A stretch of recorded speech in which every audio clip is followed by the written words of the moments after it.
right, so today's talk is about contributing to AMP. And I'm going to give a brief walkthrough of why contribute, different ways to contribute, and walk through a very basic technical example, and then hand it over to Tiago, who will walk us through his experience building AMP Access LaterPay. So I wanted to start by emphasizing that by contributions, we're not just talking about code. And for everyone interested in AMP can be a contributor. We're going to spend some time talking about different ways to contribute today, but I wanted to start a little bit by talking about why. So why contribute? Well, we don't have JavaScript for the next 6 months, so if something isn't there yet, it can be a little bit harder to work around. But if I achieve anything today, you'll hopefully find out that it's actually really easy to just jump into AMP and build it as an AMP extension.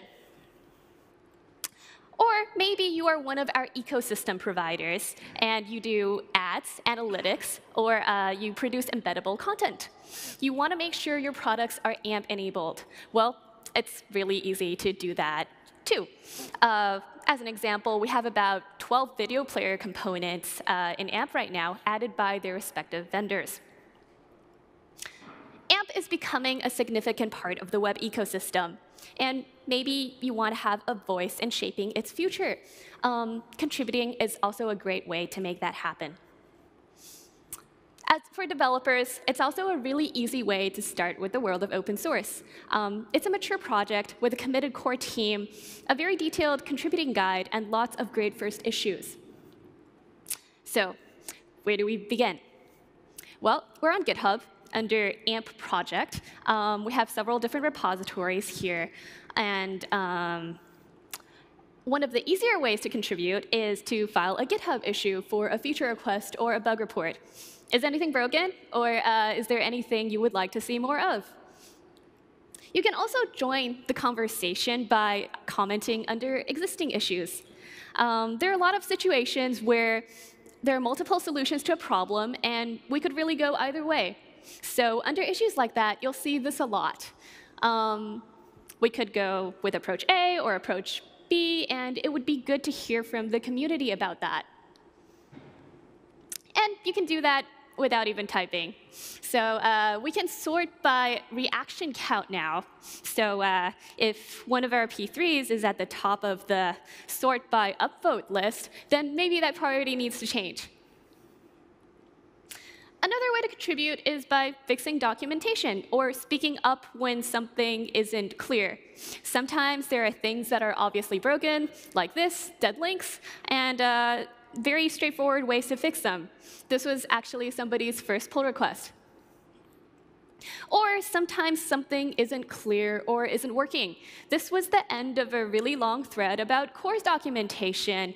And it's a really good example of basically a situation where a lot of different people chimed in to talk about what was wrong, what they were working on, and it finally resulted in better documentation. You can also contribute by being active in the community. Slack and Stack Overflow are great channels for that. Another way to participate in the dialogue is by joining our weekly design reviews. These are great opportunities to directly influence the future direction of the project or hear about challenges facing other members of the community. They're also really easy to join. The time, agenda, and conference link, video conference link of each design review can be found on a GitHub issue under the label Design Review. We also have new international friendly meeting times, one for each time zone that's labeled on the issue. So if there's a particular issue you would like to discuss or something you'd like to have feedback on, just comment on the issue. So, of course, another way to contribute is to write some code. So apart from AMP HTML, we also have the repositories AMP Start, which is a collection of production-ready, high-quality AMP sites, and AMP by Example, which is a collection of simple to advanced demos that show you basically how to use different AMP components. And across all of these repositories, we have a good first issue label, as well as end-to-end detailed setup walkthroughs. Good first issues are pretty beginner-friendly and usually targeted at first-time open source contributors. But contributions are welcome on any issues you find interesting. So what's a good first issue? Not like that, where not that, where you have no context on what's going on. But they look more like this. It's going to tell you that this is a feature request to implement something that embeds a GitHub gist component. It's going to tell you the background, the motivation of why we want this. And it's also going to walk through an implementation strategy, as well as a step-by-step setup guide. And finally, it's going to tag a core member as a point of contact.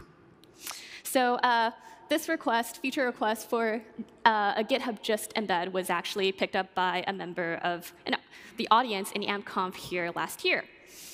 And we're going to use that today as an example to walk through the basics of building an AMP component.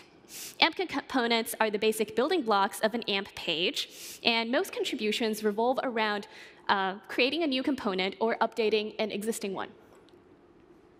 So if you're unfamiliar with GitHub gists, they look something like this. They're basically code snippets that you can create and share on GitHub. A couple of developers last year were using AMP for technical blog posts, and they wanted a reasonable way to embed code snippets in an AMP page. So somebody proposed this idea for a component to embed GitHub gists. So like all AMP components, AMP gist, the component, is going to live in the extensions directory of AMP HTML. And if we take a closer look at AMP gist, here's what the directory structure of a basic AMP component looks like. You're going to have a folder containing the initial version, 0.1, of the component, a owners.yaml file, that's just the GitHub handles of the component maintainers, a ampgist.md or your component name.md file, which is basic documentation on how to use your component, and it'll have a validator file. This tells the AMP validator how to check if a user of your component is producing valid AMP. So if we take a look at the 0.1 folder, that's going to contain a test directory for your unit and integration tests, a JS file for the implementation of your component, and optionally for a component-specific CSS file, which would here be called ampgist.css, but ampgist doesn't have a CSS file. Cool. So the majority of your implementation is going to be in that JavaScript file, and it's going to implement the base element class. If you ever implement a component, that's a good class to reference. But for now, a very basic implementation would look something like this. Really easy, right? Cool. So before we dive into that implementation, let's take a very tiny step back and think about what AMP is. AMP is effectively a resource manager, and it's responsible for managing AMP components on a page. Each component has a resource lifecycle. This is a slight oversimplification, but when we build a new AMP component, we're essentially specifying what we want to do at each stage of this resource lifecycle. So I'll briefly walk through each stage, and there will be a little bit of sample code from AMPGist pertaining to each stage. So don't worry about it too much, because there's a code lab for it, too. So we start with building the component. Build is what happens immediately when page loads. Think of this as creating the bare bones of your component, which is usually just a container div. Nothing too much happens here. No loading external resources, no heavyweight computations. What this function or stage is mostly good for is for reading and validating component attributes. So AmpGist actually doesn't have a build callback. It does nothing at that stage. So pre-connect happens after your component is built, but usually before we start laying it out on the page.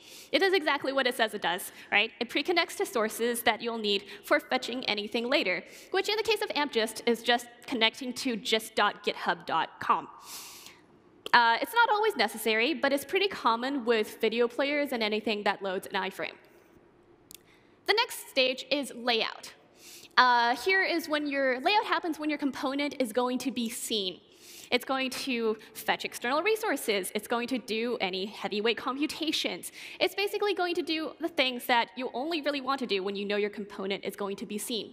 So for AMP gist here, this involves constructing and getting an iframe from GitHub, and then telling it to fill up its container with its contents.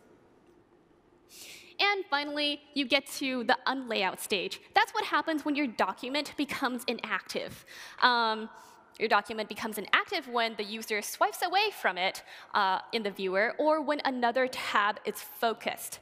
In situations like that, you want to free your resources, like memory or CPU. So for AMP gist, this simply means removing the iframe we created during the layout stage.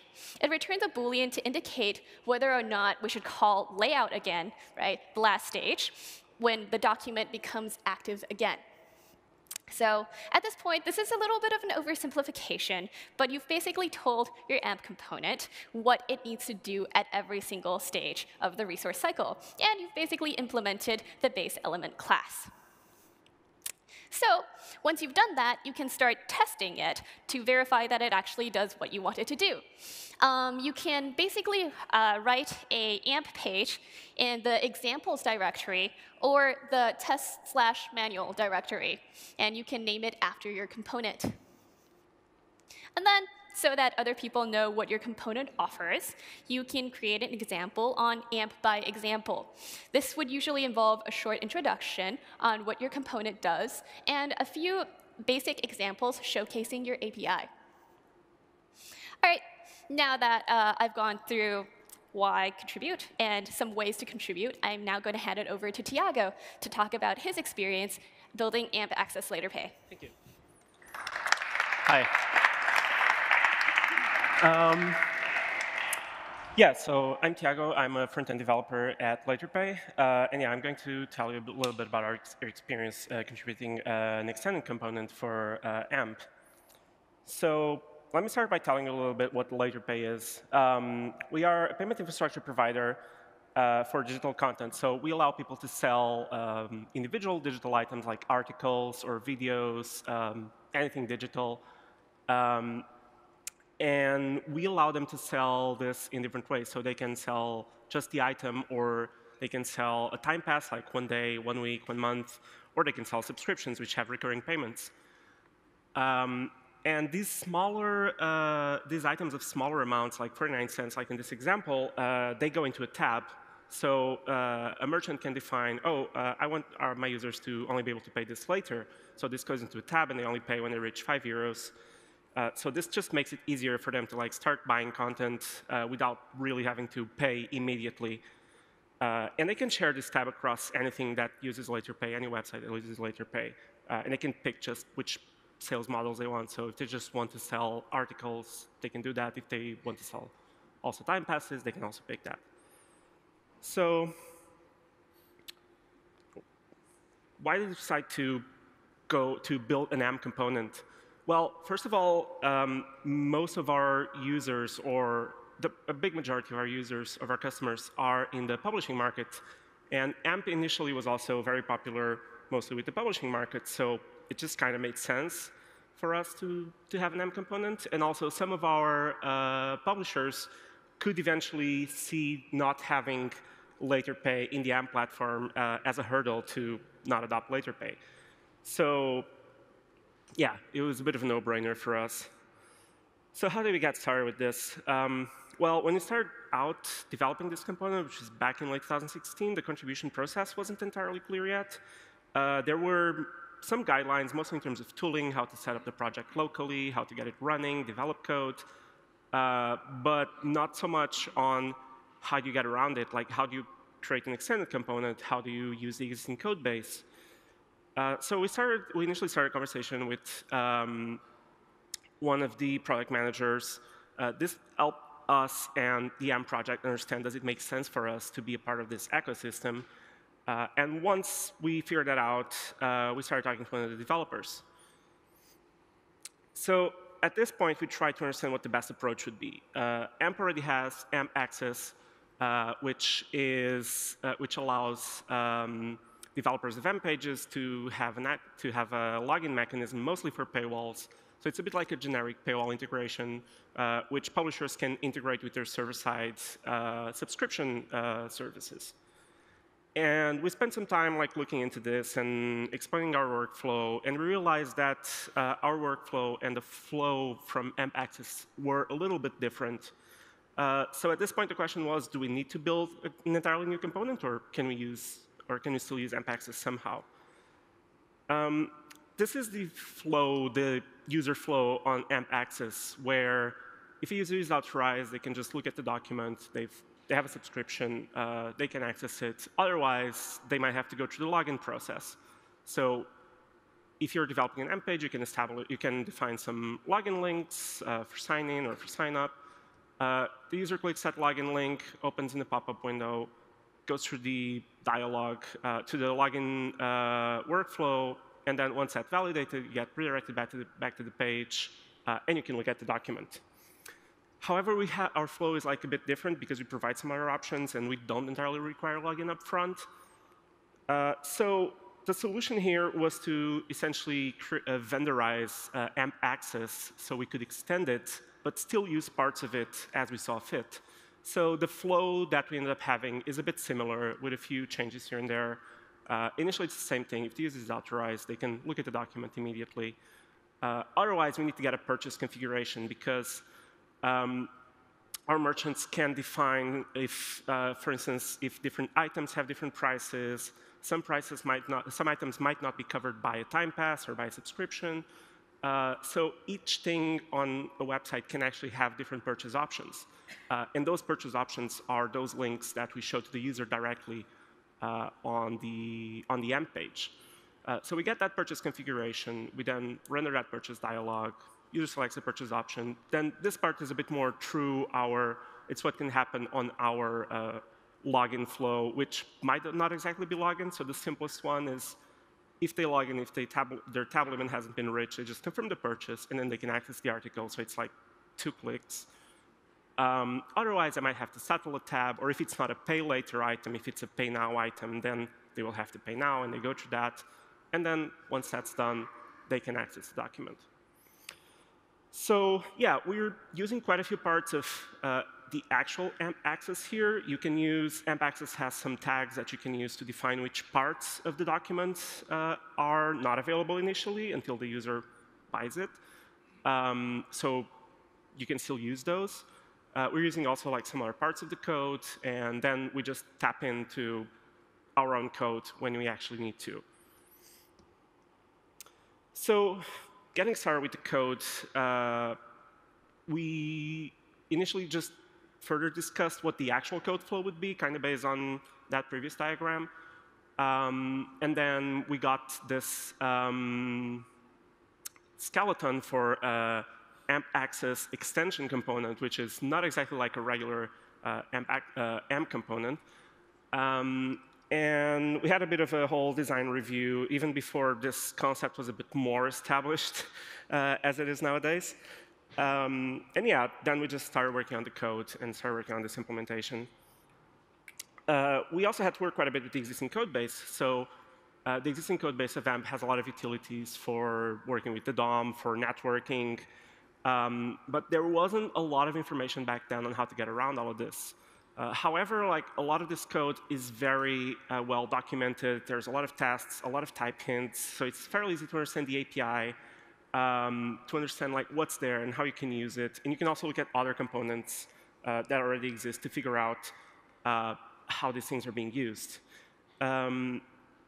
These days, there's a lot more documentation on this. There's, for instance, this document, which explains how to build an AMP extension.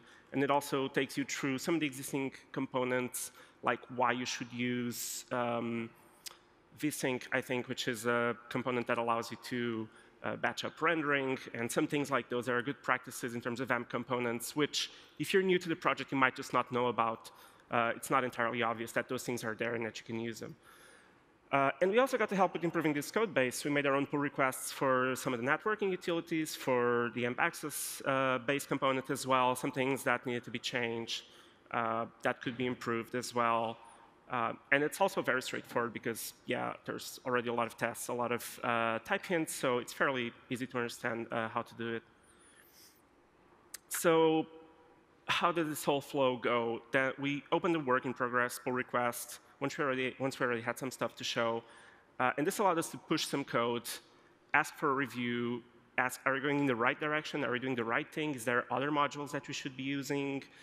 And once we figured that out, we could finish up the code, clean it up, write more tests, make sure all type hints are OK, and just continue working on it. Once we were done, after a few rounds of reviewing, fixing, and our code was ready to be merged, it was initially merged with the experimental flag turned on. And this is a bit like on Chrome, when you can turn on like experimental features. You can also turn on experimental features on AMP, which are only active in your browser. And then you can try that out on an actual production environment based on the actual production AMP code base instead of just running it locally. This also allowed us to wait while we were finishing our backend service so that we wouldn't have a pull request open for too long until we actually had the backend service to work with this. And yeah, once this was all done, we had tested it, made a few more fixes, we submitted like a last pull request to remove the experimental flag, and then we could just turn that flag off. So in conclusion, while some of these contributing processes at the time weren't exactly there, the communication with the AMP team was pretty great. There was a good flow of a good feedback cycle. And yeah, overall, the AMP team, they took a lot of our feedback in what could be improved, what guides were missing, what information was missing, and they made the whole experience a lot better. And I think it's, especially having contributed more than a year ago, looking at it these days, the experience is a lot better. So yeah, thanks to the AMP team.